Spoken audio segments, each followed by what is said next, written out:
Hello friend, welcome to blessing commerce tutorial. आज के इस वीडियो में हम डिस्कस करने जा रहे हैं फंड बेस्ड अकाउंटिंग, राइट। तो फंड बेस्ड अकाउंटिंग क्या रहता है हमारे पास उसके बारे में आज इस वीडियो में जानेंगे। साथ ही साथ हम उसकी एग्जांपल्स देखेंगे कि कौन कौन से फंड्स होते हैं। Very important, calculation of fund for practical problems में कैसे फंड की कैलकुलेशन की जाती है।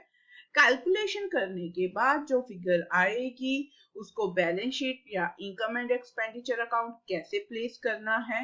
And the most important thing, important notes of fund based accounting जो है वो हम डिस्कस करेंगे इस वीडियो में। चलिए शुरू करते हैं। फर्स्ट हमारे पास आता है कि फंड बेस्ड अकाउंटिंग एक्चुअल में होता क्या है। तो स्टूडेंट, ये हमारा बहुत ही क्या है, simple as well as important topic है। ठीक है, तो ये सिंपल भी है और इम्पोर्टेंट भी है। कितनी बारी देखा है कि एग्जाम में 3 मार्क्स का जो यहाँ से क्वेश्चन जो है वो सेट हो जाता है। तो एग्जाम के लिए एक बात ध्यान में रखिए कि सिर्फ हार्ड वर्क नहीं करता है, साथ ही साथ स्मार्ट वर्क भी आपका काम करता है। अगर आप स्मार्टली अपने सिलेबस को देखेंगे कि कहाँ से क्या आ रहा है, एंड सेकेंडली जो चीजें इजी है उसमें तो हमने गलती करनी ही नहीं है। तो फंड बेस्ड अकाउंटिंग एक ऐसा पार्ट है जो कि बहुत ही इजी है और स्कोरिंग भी है। समटाइम्स इसमें से 3 मार्क्स का क्वेश्चन जो है वो बनकर आता है। तो स्टूडेंट, इस टॉपिक को आप बहुत ही अच्छी तरीके से करके जा रहे हैं सो दैट हम अपना स्मार्ट वर्क जो है वो अप्लाई करके अच्छे मार्क्स ले सकें। चलिए शुरू करते हैं। फंड बेस्ड अकाउंटिंग होता क्या है। When a particular fund is increased with all related incomes and decrease with all related expenses, and that particular fund is shown in the balance sheet on the liability side is called fund based accounting. Done. तो इसमें होता क्या है basically, और बारी बारी मैं यहाँ पे डेफिनेशन में हम एक पॉइंट को इम्फेसिस दे रहे हैं, पर्टिकुलर फंड।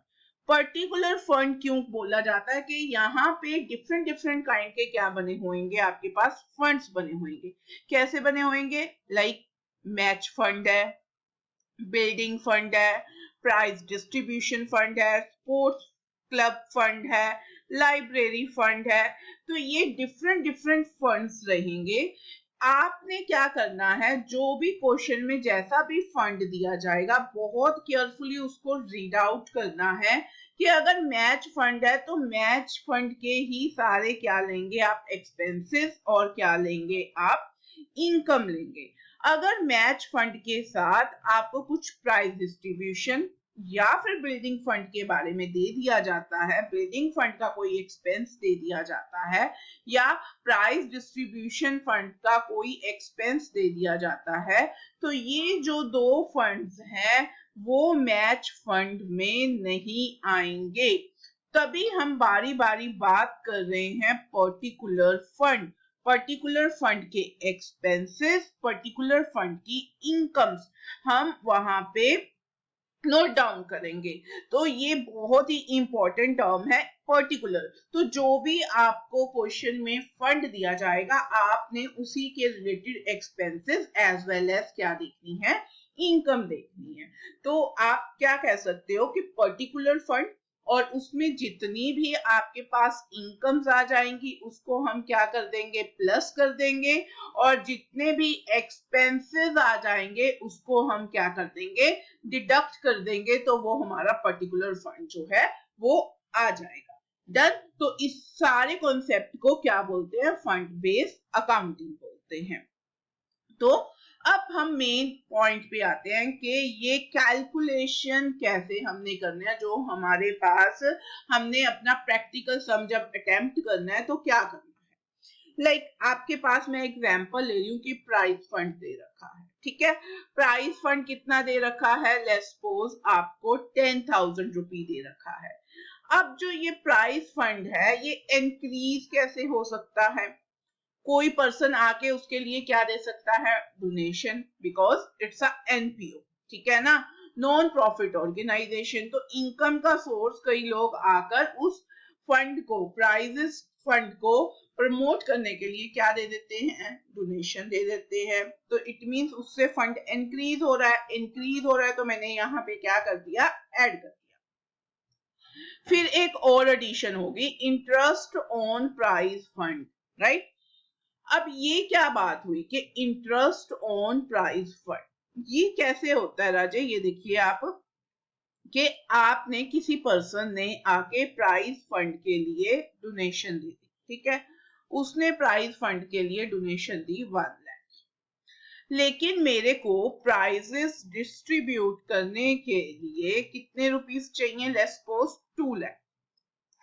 तो यहाँ पे अभी देखिए 1 लाख क्या है, कम है, आई नीड 2 लाख, बट उस पर्सन के पास 1 लाख था, तो उसने एज अ डोनेशन मेरे को कितना दे दिया, 1 लाख दे दिया।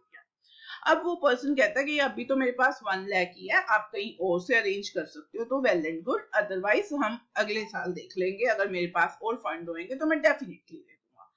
तो मैंने क्या किया, इस प्राइज फंड को आगे, इस प्राइज फंड के जो पैसे थे वो मैंने इन्वेस्ट कर दिए मार्केट में, सो दैट कभी भी पैसे को आइडल नहीं रखना चाहिए, हमेशा लोकर में 1 लाख रखोगे तो 1 लाख ही निकलेगा। बीइंग अ कॉमर्स स्टूडेंट, आपके माइंड में ये बात होनी चाहिए कि हमने अपने जो भी पैसे है उसको हमने इन्वेस्ट करना है। जब आप इन्वेस्ट करते हो तो उस पर कुछ ना कुछ क्या मिलता है, इंटरेस्ट मिलता है, ठीक है। उस पर्टिकुलर फंड के पैसों से इन्वेस्टमेंट करिए और उससे आपको क्या मिला है, इंटरेस्ट मिला है, तो ये भी एक इनकम का क्या हो गया, सोर्स हो गया। तो हम उसको क्या कर देंगे, उस पर्टिकुलर फंड में क्या कर देंगे, ऐड कर देंगे। ये देखिए, add interest on price fund. अब लेस क्या करना है आपने, expenses related with the fund, अगर कोई एक्सपेंसेस दे रखे हैं उस पर्टिकुलर फंड के लिए, उसके लिए आप ऐड कर दोगे। तो यहाँ पे मैं डोनेशन जो है वो लेके चल रही हूँ, आपको 2000 आ गई है, 5000 उसका इंटरेस्ट आ चुका है। एक्सपेंसेस लेट्स सपोज उसके हो गए आपके लेट्स सपोज हम उसके एक्सपेंसेस ले लेते हैं 6000, ठीक है। तो 6000 आपको डिडक्ट करना है, और अगर आप देख रहे हो तो ये दोनों ऐड होंगे तो 7000 प्लस हो जाएंगे। तो इट मीन 7000 प्लस हो रहे हैं, 1000 क्या हो रहा है हमारा, 6000 क्या हो रहा है, डिडक्ट हो रहा है। तो बैलेंसिंग फिगर आपके पास यहाँ पे क्या आ जाएगी, 1000 आ जाएगी, और ये मेरे पास बन जाएगा 11000, ठीक है।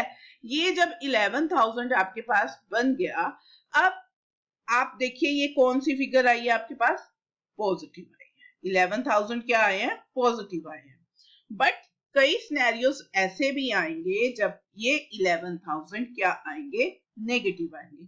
तो वो कैसे आएंगे नेगेटिव, देखिए कैसे आएंगे। लेट्स सपोज मेरे पास प्राइस फंड जो था वो कितना था, 10000। डोनेशन लेट्स सपोज किसी ने आकर मेरे को 5000 की दे दी, इसके लिए इंटरेस्ट इसके ऊपर कितना आया, 2000 आया, ठीक है। तो ये आपके पास क्या था, 7000, 17000 टोटल हो गया।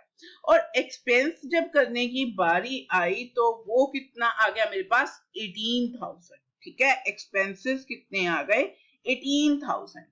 तो आप देखेंगे कि अब यहाँ पे तो प्रॉब्लम हो गई है, द रीजन बीइंग यहाँ तो माइनस के क्या आ गए हैं, 1000 आ गए हैं, ठीक है। तो अब आपको केसेस क्या हो जाएंगे, याद है कि पॉजिटिव अमाउंट मेरे पास कितनी आई थी, 11000 आई थी।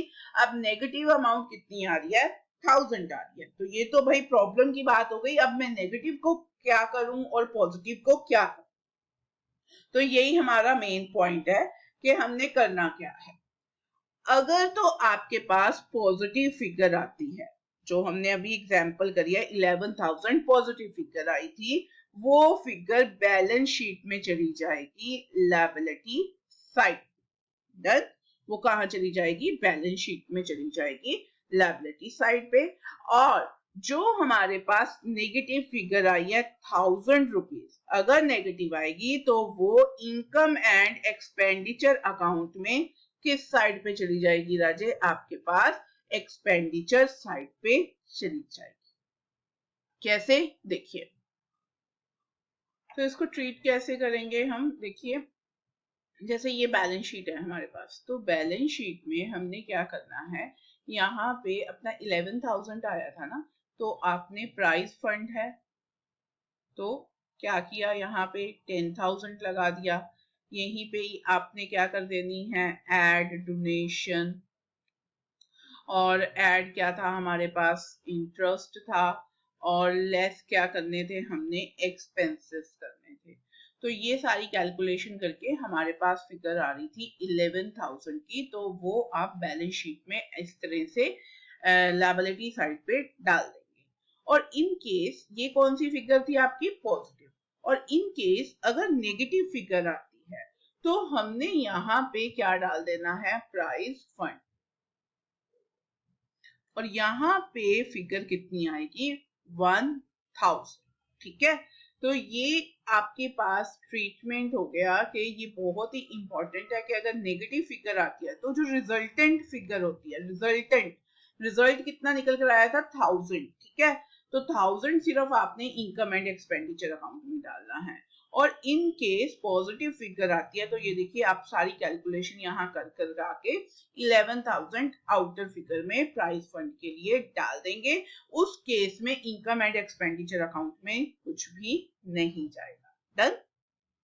ठीक है, चलिए अब important notes of fund based accounting, very important बच्चा, जब भी आपने काम करना है तो ये सारे जो नोट्स हमने बनाए हैं ये माइंड में रख के चलने हैं। ठीक है, तो क्या कह रहे हैं कि bank balance of particular fund is written on the asset side of balance sheet. It is not considered while calculation कौन सी, जो हमने प्राइस फंड की कैलकुलेशन करनी है, अगर सम में आपको बैंक बैलेंस दिया जाता है, बैंक बैलेंस ऑफ, अभी हम क्या कर रहे थे, प्राइस फंड है ना, तो बैंक बैलेंस ऑफ क्या दे दिया जाए, प्राइस फंड अगर दे दिया गया, तो उसको आपने क्या करना है, सिंपली क्या करना है बच्चा, उसको एसेट साइड में बैलेंस शीट बनाएंगे।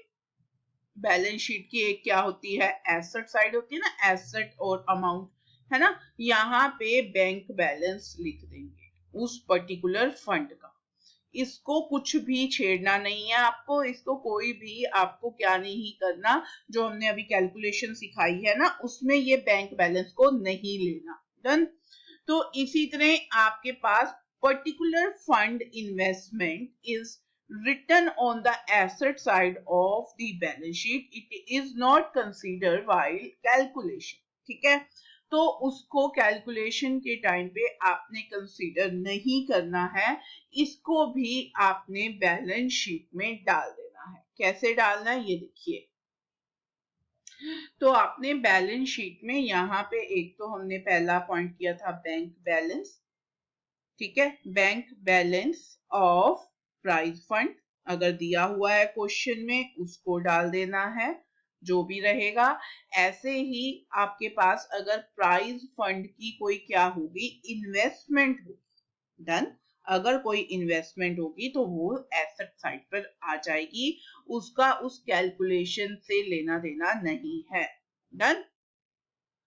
फिर और क्या कह रहे हैं ये, interest on particular fund investment is taken into consideration while calculating price fund.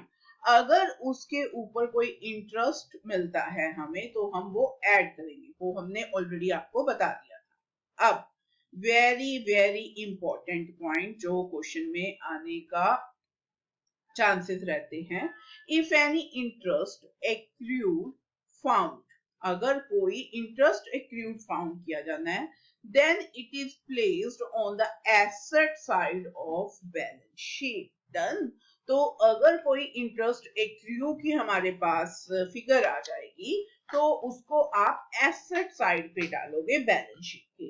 अब ये जी इंटरेस्ट एक्रू की फिगर कैसे आएगी, ये अभी जब हम नेक्स्ट वीडियो में अपने प्रैक्टिकल सम करेंगे तो उस टाइम पे मैं इस पॉइंट को आपको क्लियर करूंगी कि कैसे होगा।